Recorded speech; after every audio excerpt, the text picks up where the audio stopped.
Three women vanished for 90 minutes on a dark highway, and what they saw will terrify you. What happened on January 6, 1976, on Highway 78 in Kentucky has been buried, dismissed, and mocked for decades. But the truth is far more disturbing than anyone wants to admit. Three ordinary women driving home from dinner experienced something so terrifying that it shattered their understanding of reality forever. And what the military found during their investigation. They locked it away in a 600-page classified report that has never been fully released to the public. Tonight, you're going to learn what really happened during those lost 90 minutes, and I promise you, by the end of this video, you'll never look at the night sky the same way again. Mona Stafford, Louise Smith, and Elaine Thomas were three friends who worked together at the same factory in Liberty, Kentucky. Regular women, hardworking, church-going, the kind of people who wouldn't make up stories or seek attention. On that cold January evening, they decided to drive 35 miles to have dinner at a restaurant in Stanford. Nothing unusual, nothing planned, just three friends enjoying a meal together on a Wednesday night. The dinner was pleasant. They laughed, they talked about work, and around 11:30 p.m., they got into Louise's Chevy Nova to head back home. Louise was driving. Mona sat in the passenger seat. Elaine was in the back. The highway was empty, dark, and quiet. Just another winter night in rural Kentucky. But then, as they drove south on Highway 78, Louise noticed something strange in her rearview mirror. A bright red light, unlike anything she had ever seen before, was following them from behind. At first, she thought it might be an airplane or helicopter flying low, but the light was moving in ways that defied physics. It was getting closer. Mona turned around to look, and what she saw made her blood run cold. The red light had transformed into something massive, something that shouldn't exist. A gigantic metallic craft, bigger than a football field, was hovering directly above their car. The object was so close that they could see intricate details on its surface, patterns of lights that pulsed with an otherworldly rhythm. Louise panicked and slammed her foot on the accelerator, pushing the Chevy to 85 miles per hour on that dark country road. But it didn't matter. The craft stayed with them, matching their speed effortlessly, as if the car was nothing more than a toy being guided by an invisible hand. And then, without warning, the craft released a beam of brilliant blue-white light that enveloped the entire vehicle. The car lurched forward violently, and the women felt a strange sensation wash over them, like electricity running through their bodies but without pain. The steering wheel became burning hot under Louise's hands, so hot that it began to sear her skin, but she couldn't let go. The car was moving on its own now, no longer responding to the accelerator or brakes. They were being pulled, and then everything went dark. When the women regained consciousness, they were still in the car, still on Highway 78, but something was terribly wrong. The clock showed 1:20 a.m. They had lost an hour and a half. 90 minutes of their lives simply erased from existence. Louise's hands were burned, covered in painful red welts. All three women felt disoriented, nauseous, and deeply disturbed by a sense that something horrific had happened to them, something their conscious minds couldn't quite grasp. They drove home in silence, each woman wrestling with fragmented memories that didn't make sense.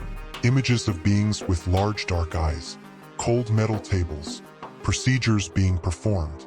But these memories felt distant, like watching a nightmare through frosted glass. The next morning, Louise went to see her family doctor, and the burns on her hands were documented. Real, physical evidence that something traumatic had occurred. But that was just the beginning of the strangeness.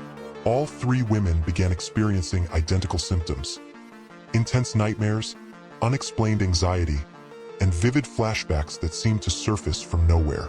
They reported the incident to the police, and what happened next is what separates this case from typical UFO reports. The military got involved. The Navy's Office of Naval Intelligence sent investigators. The Air Force opened files, and a massive, unprecedented investigation began, resulting in that mysterious 600-page report that has never been fully disclosed. But here's where the story takes an even darker turn. Under hypnotic regression conducted by respected medical professionals, All three women independently recalled nearly identical experiences of what happened during those missing 90 minutes. And what they remembered is the stuff of nightmares. They described being pulled from the car by beings that stood approximately 4 to 5 feet tall, with grayish skin that appeared almost translucent under certain lights. The beings had disproportionately large heads and enormous black eyes that seemed to absorb light rather than reflect it. These creatures moved in complete silence, communicating without speaking, as if their thoughts could be transmitted directly into the women's minds. Mona Stafford recalled being taken aboard the craft and placed on a cold examination table in a circular room filled with strange instruments and panels covered in symbols that looked like no writing system on Earth. She felt paralyzed, unable to move or resist as the beings conducted what appeared to be medical examinations. She described a device being passed over her body, emitting a humming sound that made her teeth vibrate. Louise Smith's memories were even more disturbing. She recalled seeing other humans on the craft, some appearing unconscious, others with blank, vacant expressions as if their minds had been switched off. She described a being inserting a long, thin probe into her nostril, pushing it deep into her nasal cavity while she remained frozen, unable to scream despite the terror coursing through her. Elaine Thomas remembered something that still haunts researchers today. She recalled being shown images like a movie playing directly in her mind of Earth being observed from space. She saw cities, forests, oceans, all being monitored by these beings as part of what seemed like an ongoing surveillance program. And she heard, or perhaps felt, a message being transmitted to her, that humans were being studied as part of a larger experiment that had been going on for thousands of years. The beings appeared particularly interested in the women's reproductive systems. All three recalled invasive examinations focused on their abdominal regions. This detail becomes even more significant when you learn what happened years later to women in similar abduction cases worldwide. Reports of hybrid pregnancies, missing fetuses, and children who looked almost human but not quite. Now, some of you might be wondering, could this all be false memory? Could hypnosis have planted these ideas? But here's what makes this case different: the physical evidence. The burns on Louise's hands. The fact that multiple independent witnesses reported seeing a massive object in the sky over Kentucky that same night. The documented time loss verified by the car's clock and multiple witnesses who saw them leave the restaurant and arrive home. But the real smoking gun?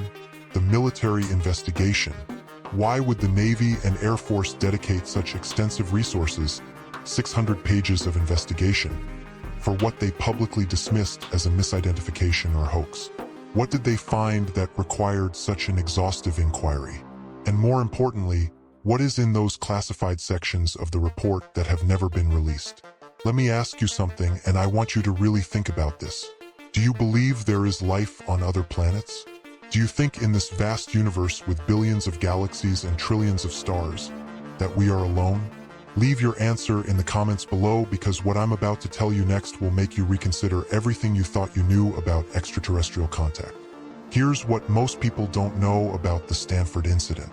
In the weeks following the abduction, strange men in dark suits began visiting the women's homes and workplaces.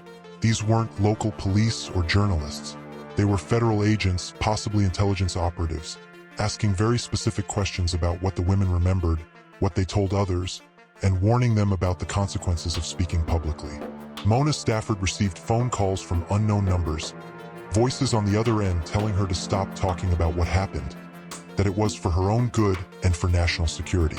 Louise Smith's car, the same Chevy Nova from that night, began experiencing bizarre electrical problems. The engine would stall for no reason.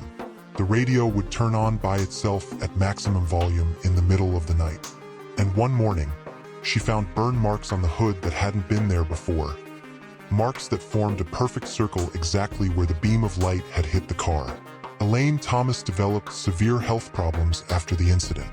Unexplained rashes, chronic fatigue, and vivid nightmares that never stopped.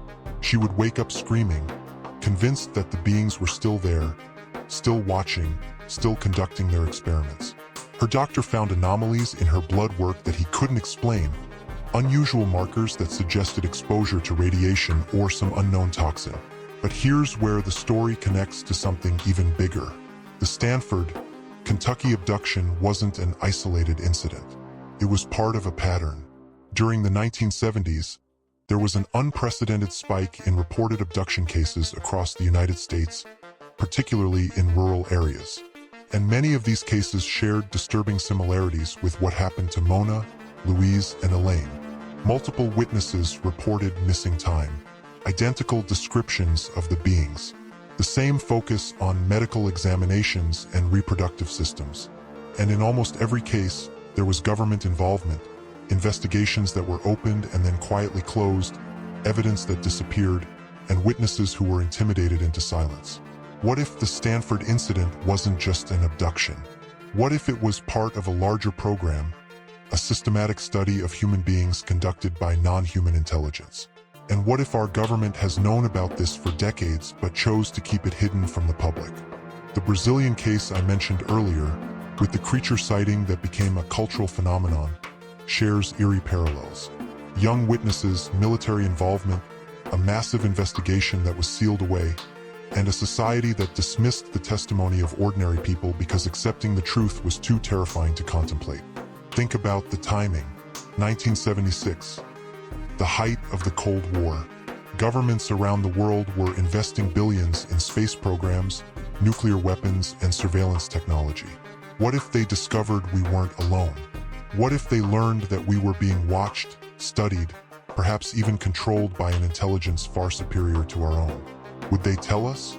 Or would they bury the evidence to prevent mass panic? The three women from Stanford, Kentucky lived the rest of their lives with the burden of knowing something that most people refuse to believe. They weren't seeking fame. They didn't write books or profit from their experience. They simply wanted answers. They wanted to understand what happened to them during those 90 minutes that were stolen from their lives. Mona Stafford passed away still searching for the truth. Louise Smith went to her grave insisting that every word of her story was real. And Elaine Thomas spent decades haunted by memories of that night, memories that felt more like glimpses into a reality that exists just beyond our perception. But their story doesn't end with their deaths. Their testimony, their courage to speak up despite the ridicule and harassment, opened the door for thousands of other abductees to come forward. People who had been suffering in silence, convinced they were alone or crazy, suddenly realized they were part of something much larger. Today, researchers estimate that millions of people worldwide have experienced some form of contact with non-human intelligence. Most never report it out of fear of not being believed. But the patterns are undeniable. The consistency of the testimonies, the physical evidence, the government documents that continue to be declassified, showing decades of official interest in UFO phenomena. The Stanford, Kentucky incident is more than just a story about three women who saw something strange in the sky. It's a doorway into understanding that we are not alone in this universe, and that contact between humans and extraterrestrial beings has been happening for far longer than we've been told. These beings are studying us, examining us, and possibly preparing us for something that we can't yet comprehend. The question isn't whether extraterrestrial life exists. The question is, what do they want, and why are our governments so desperate to keep the truth hidden from us? If you made it this far, you're one of the few people brave enough to face the reality that everything we've been taught about our place in the universe might be a carefully constructed lie. Subscribe to this channel if you want to keep discovering the truth about the 49 races that have been visiting Earth, the evidence that's been suppressed, and the testimonies of those who've seen behind the veil. In my next video, I'm going to reveal documents from the Navy investigation that were partially declassified, showing exactly what military radar detected on that night in January 1976 over Kentucky. The data proves something massive was there, something that shouldn't exist according to our current understanding of physics. You won't want to miss it.